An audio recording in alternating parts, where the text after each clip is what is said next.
नमस्कार, मैं हूं रमेश भट्ट। आप देख रहे हैं देवभूमि डायलॉग। उत्तराखंड की बेटी प्रियांशी रावत जो बेरीनाग की रहने वाली है, उन्होंने एक शानदार उपलब्धि हासिल की है। हम कई बार सोचते हैं कि अगर हमें 100 में से 100 नंबर लाने होंगे तो यह बड़ा दुष्कर और कठिन कार्य है, लेकिन प्रियांशी ने 500 में से 500 अंक प्राप्त किए, यानी 100% रिजल्ट्स। आप सोचिए, पहाड़ के बेरीनाग में रहने वाली एक बेटी, उसने अपनी मेहनत से यह साबित कर दिया कि कोई लक्ष्य कठिन नहीं होता। अगर आप संकल्प ले लें और उस संकल्प के लिए पूरी शिद्दत से तैयारी करें तो आप लक्ष्य को हासिल कर लेती हैं। मेरे साथ बेरीनाग से जुड़ रही हैं प्रियांशी। बहुत धन्यवाद देवभूमि डायलॉग से बात करने के लिए। प्रियांशी, तुमने ये एक्सपेक्ट किया था क्या कि आप 500 में से 500 मार्क्स सिक्योर करोगी, या आपका कुछ आकलन अलग था? सर, पेपर देने के बाद तो मेरे सभी पेपर अच्छे गए थे। मुझे लगा था कि मेरी मेरिट में अच्छी रैंक आ जाएगी, बट जब 500 में से 500 आए तो वो बहुत शॉकिंग था। अच्छा, वो शॉकिंग था आपके लिए? Yes sir. तो फिर आपने कितनी मेहनत की? मतलब आप किस तरह से आपने अपने को डिसिप्लिन किया, किस तरह से आपने अपना टाइम टेबल बनाया और कैसे आप उसको फॉलो करती थी? सर, मेहनत का तो मैं कहूँ 9th और 10th मुझे लगभग एक जैसी ही लगी। 10th में हाँ, थोड़ा ब्रॉड बेस में मुझे स्टडी करनी थी क्योंकि क्वेश्चंस कहीं से भी आ सकते थे। मेन मेरा कंसिस्टेंसी रही, जो मैंने रेगुलर पढ़ाई की वो स्मूथली हुआ। मेरा पूरा 10th स्टार्टिंग से लेकर एंड तक मैंने स्मूथली पढ़ाई करी और उस हिसाब से मेरा अच्छा रिजल्ट आया। तो हर दिन कितना आप टाइम देती थी अपनी स्टडी को, अपार्ट फ्रॉम स्कूलिंग के बाद? लगभग अगर मैं लगभग 3-4 आवर एवरेज। तो ज्यादा घर में साथ कौन देता था, आपकी मदर या आपके पिताजी? घर में ज्यादा मदर ही देती थी और चाचू भी बहुत ज्यादा हेल्प करते थे। हाँ। अच्छा, आप मुझे ये बताइए कि बिकॉज आपके 6 सब्जेक्ट थे, 6 सब्जेक्ट में से एक ऑप्शनल था, 5 सब्जेक्ट थे, यस सर। यानी Hindi, hmm. Sanskrit, maths, English, sir, Hindi, English, math, science and SST. SST. इसमें आप सारे सब्जेक्ट यस में 100 में से 100 लाई हैं। Yes sir. अच्छा, मुझे ये बताइए, जब आपको रिजल्ट का पता लगा कि आपने 500 में से 500 नंबर हासिल किए हैं, तो फिर उस समय क्या क्या था मन में, बताइए, और किससे आपने सबसे पहले शेयर किया? सर, मतलब मम्मी लोग कर रहे थे रिजल्ट चेक। रिजल्ट मतलब नेट में शायद थोड़ी प्रॉब्लम थी तो रिजल्ट नहीं आया था, बट लोगों के स्टेटस लगना स्टार्ट हो गए थे। और फिर हमारे ऊपर बीआरसी है, वहां से उन्होंने बोला कि आपके पूरे मार्क्स आए। तो वो मोमेंट तो बहुत ज्यादा अनरियलिस्टिक सा लग रहा था मुझे। मतलब विश्वास ही नहीं हो रहा था क्योंकि इससे पहले ऐसा किसी ने नहीं किया है। तो बहुत ज्यादा ही शॉकिंग था वो।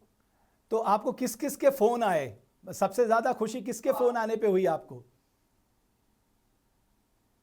सर, मुझे बहुत सारे लोगों के फोन आए, जैसे सीएम सर के फोन आए। सीएम सर का फोन आया मुझे, क्या बात और हुई आपकी? क्या बात हुई? एजुकेशन डिपार्टमेंट से सर ने मुझे बधाई दी और कहा कि आपके उज्जवल भविष्य की हम कामना करते हैं।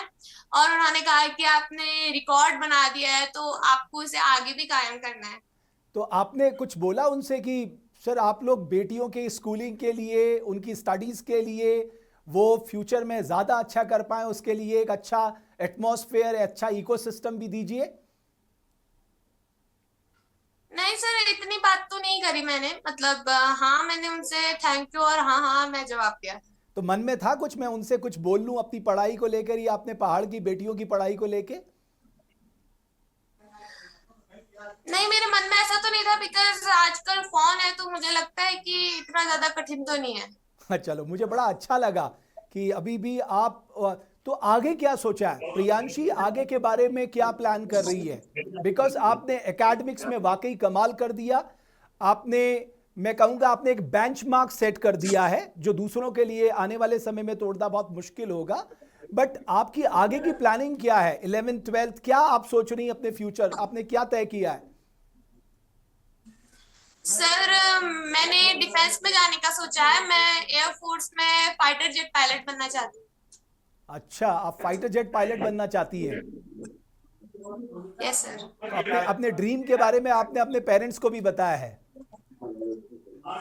Yes sir. अच्छा, मैं कहीं देख रहा था कि प्रियांशी जो है वो को करिकुलर एक्टिविटीज में भी बहुत पार्टिसिपेट करती है, खासकर रामलीला के मंचन में भी आपने पार्टिसिपेट किया, ये सही बात है? Yes sir. तो क्या क्या आपने रामलीला के मंचन में क्या किया आपने? सर मैंने राम का रोल प्ले किया था और मुझे बहुत अच्छा लगा वो रोल प्ले करके, क्योंकि मुझे उससे सीखने के लिए बहुत कुछ मिला। तो राम के रोल में सबसे अच्छा जो आपने गाया वो प्रियांशी मुझे सुना सकती है?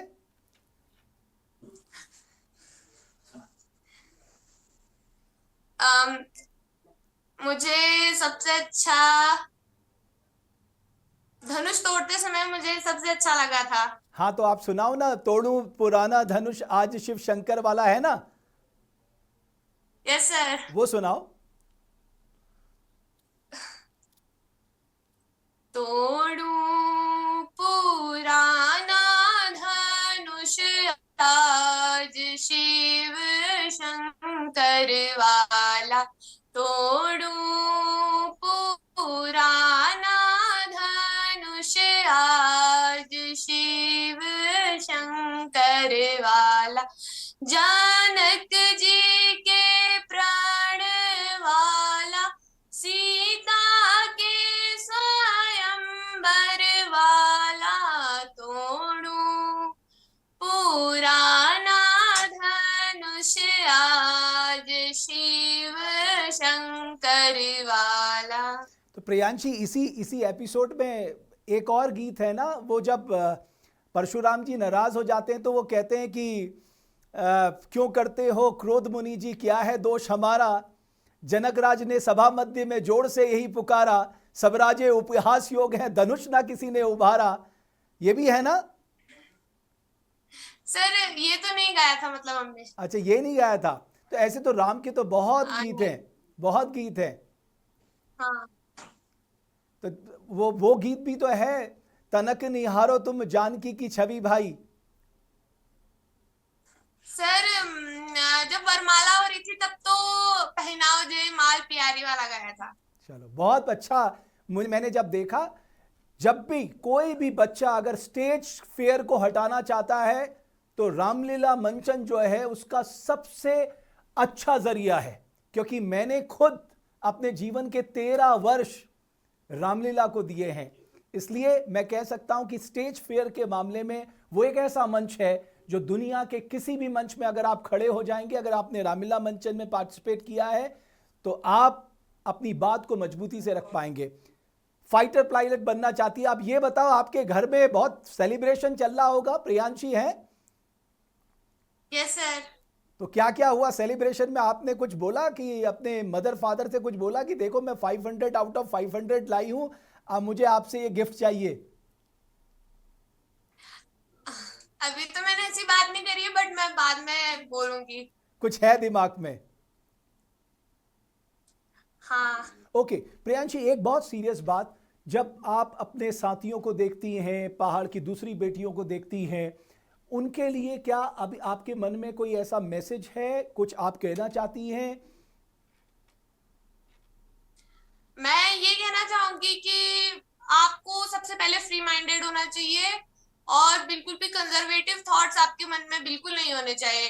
इवन पहाड़ की लड़कियों के लिए ही नहीं, मैं उनके पेरेंट्स से भी ये कहना चाहूंगी कि अपनी बेटियों को एक ओपन फील्ड दीजिए। वो जहां भी जाना चाहती हैं बिल्कुल फ्री माइंडेड होके उन्हें बोले कि हाँ हम आपको सपोर्ट करेंगे। और मैं ये कहना चाहूंगी कि मेहनत से पढ़िए और सोर्सेज की कोई कमी नहीं है, बिकॉज अभी तो फोन है तो सोर्सेज की कोई कमी नहीं है। अगर आप मेहनत करेंगी तो ऑब्वियसली आपको सक्सेस मिलेगी। और कभी डिबेट वगैरह में भी पार्टिसिपेट करती है प्रियांशी स्कूल में? फिलहाल तो मैंने हाँ एक बार किया था मैंने। चलो, वेरी नाइस, बहुत अच्छा लगा प्रियांशी। मैं आपके परिवारजनों को भी बहुत शुभकामनाएं देता हूं और मैं आशा करता हूं कि हमारी देवभूमि उत्तराखंड की बेटी प्रियांशी एक दिन जब फाइटर जेट की पायलट बनेगी तब मैं उसके साथ मिलूंगा। ये बहुत खुशी की बात है और तुम्हारा ड्रीम जरूर पूरा होगा। इसी मेहनत के साथ, इसी शिद्दत के साथ आप लगे रहना।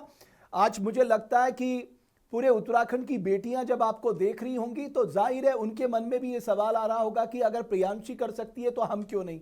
हमें एक अच्छा माहौल अपनी बेटियों को देना है। जैसा प्रियांशी ने भी कहा, हमें उनको खुले आसमान में उड़ने देना है ताकि वो अपने लक्ष्य को पा सकें। जैसे प्रियांशी का लक्ष्य है फाइटर जेट का पायलट बनना, वैसे ही बाकी बेटियों को भी मौका मिलना चाहिए। जहां सरकार को इंटरवीन करना है वो इंटरवीन करे, लेकिन हमारी बेटियों को एक बेहतर माहौल, एक अच्छा माहौल मिले ताकि वो अपने सपनों के पंख को उड़ान दे सके। बहुत बहुत धन्यवाद प्रियांशी बेरीनाग से जुड़ने के लिए। बहुत बहुत धन्यवाद हमारे सभी दर्शकों का हमारे इस खास इंटरव्यू को देखने के लिए।